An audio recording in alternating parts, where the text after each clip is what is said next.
Halo, teman-teman. Selamat datang di Nusantara Fakta. Di sini, kita akan menjelajahi berbagai jenis pengetahuan dari seluruh dunia. Mulai dari sejarah peradaban kuno, penemuan ilmiah terbaru, hingga wawasan mendalam tentang sejarah, politik, budaya, dan pengetahuan yang ada di dunia ini.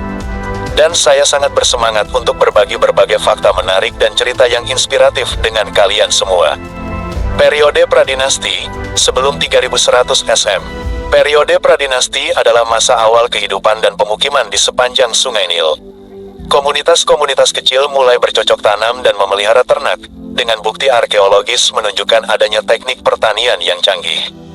Kebudayaan dan teknologi mulai berkembang, ditandai dengan munculnya kerajinan tembikar, penguburan berlapis, dan penggunaan peralatan batu yang lebih maju. Periode dinasti awal, sekitar 3100-2686 SM. Pada masa ini, Fir'aun pertama, Narmer atau Menes, menyatukan Mesir Hulu dan Hilir, menandai awal dinasti pertama. Ibu kota pertama adalah Memphis, dan sistem pemerintahan terpusat dengan birokrasi yang kompleks mulai terbentuk. Kerajaan lama, sekitar 2686-2181 SM. Kerajaan lama dikenal sebagai zaman piramida. Piramida Agung Giza, yang dibangun untuk Fir'aun Khufu, adalah salah satu pencapaian terbesar. Sistem administrasi yang sangat terorganisir dan ekonomi berbasis pertanian yang maju memungkinkan pembangunan proyek-proyek besar seperti piramida dan kuil. Periode menengah pertama, sekitar 2181-2055 SM. Setelah runtuhnya kerajaan lama, Mesir mengalami periode ketidakstabilan politik dan ekonomi. Negara terpecah menjadi beberapa kerajaan kecil yang saling bersaing. Perubahan sosial terjadi dengan meningkatnya kekuatan para bangsawan lokal. Kerajaan Tengah, sekitar tahun 2055 sampai tahun 1650 SM.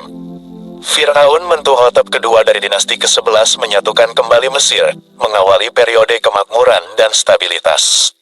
Seni dan sastra berkembang, dengan kisah-kisah epik dan puisi, serta pembangunan kuil dan makam yang indah. Periode menengah kedua, sekitar tahun 1650 sampai tahun 1550 SM. Penyerbu asing yang dikenal sebagai Hyksos menguasai Mesir Hilir dan memperkenalkan teknologi baru seperti kereta kuda dan senjata perunggu. Fir'aun di Tebes memimpin perlawanan dan akhirnya berhasil mengusir Hyksos, menyatukan kembali Mesir. Kerajaan baru, sekitar tahun 1550 sampai tahun 1070 SM. Masa keemasan Mesir dengan Fir'aun terkenal seperti Hatshepsut, Thutmose III, Akhenaten, Tutankhamun, dan Ramses II. Pembangunan kuil megah seperti kuil Karnak dan Abu Simbel serta makam-makam di lembah para raja merupakan peninggalan arsitektur yang luar biasa.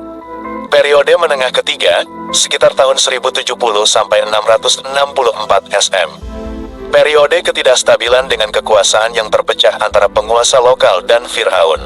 Pengaruh dari bangsa Libu dan Nubia semakin besar, serta serangan dari bangsa Assyria. Periode akhir, 664 sampai 332 SM. Fir'aun dari dinasti ke-25 dan ke-26 berusaha memulihkan kejayaan Mesir meskipun ada ancaman dari Persia. Mesir akhirnya ditaklukkan oleh Kekaisaran Persia pada tahun 525 SM. Periode Ptolemaic, 332 sampai 30 SM. Setelah penaklukan oleh Alexander Agung, Mesir diperintah oleh dinasti Ptolemaic. Alexandria menjadi pusat kebudayaan dan ilmu pengetahuan. Cleopatra ke-7, penguasa terakhir dari dinasti Ptolemaic, terkenal dengan hubungannya dengan Julius Caesar dan Mark Antony. Kekalahannya oleh Augustus menandai akhir periode ini dan awal dari kekuasaan Romawi. Mesir Romawi, 30 SM 641 M. Mesir menjadi provinsi Romawi setelah kekalahan Cleopatra. Mesir memberikan pasokan gandum yang penting bagi Kekaisaran Romawi.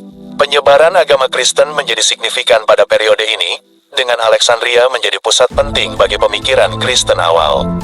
Warisan budaya Mesir kuno. Peradaban Mesir kuno meninggalkan jejak yang mendalam dalam sejarah manusia melalui arsitektur monumental. tulisan hieroglif, dan mitologi yang kaya. Prestasi dalam bidang matematika, astronomi, dan kedokteran, serta teknik konstruksi yang memungkinkan pembangunan piramida dan kuil yang megah, adalah warisan abadi yang masih menginspirasi hingga saat ini. Terima kasih telah menonton video ini. Jika kalian menikmati konten ini, jangan lupa untuk memberi like, share link YouTube-nya, dan tinggalkan komentar di bawah.